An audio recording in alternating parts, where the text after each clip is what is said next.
contrary to what you see on your social media accounts na mga freelancers ay travel ng travel, kain ng masarap, namimili ng mga gamit, bahay, lupa, kapitbahay, binili na din lahat.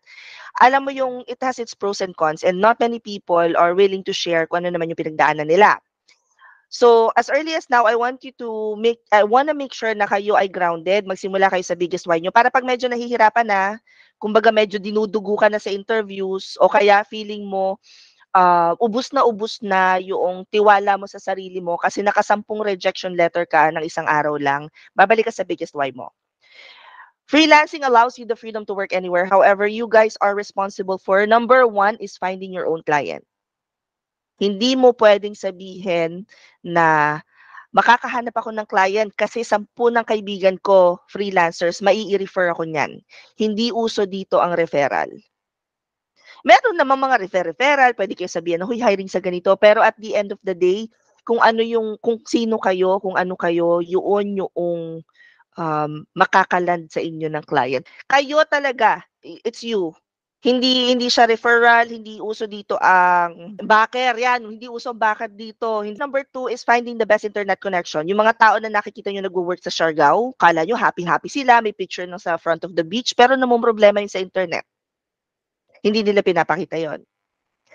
And you are responsible for setting up your own equipment. Hindi pwede na, pag may nagko-comment sa akin, gusto ko na maging freelancer pero wala pa akong equipment. Anong solusyon doon? May naiisip ba kayong solusyon? Gusto ko yung thinking ni Rose Ann, manghiram, kasi dyan ako nagsimula.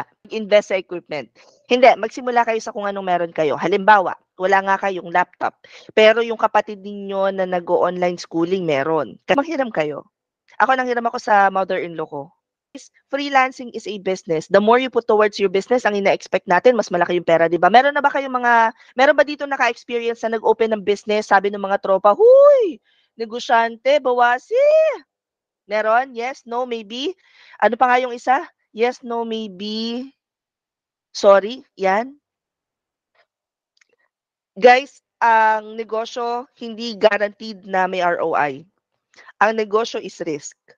So, kahit na binuhos mo dyan yung dugo, luha, pawis mo, lahat na ng fluids mo sa katawan, laway mo, bahala na kayo mag-isip na iba pang fluids, but naibuhos mo na lahat, hindi pa rin guaranteed na magkakaroon kayo ng kliyente. So, kailangan strong kayo.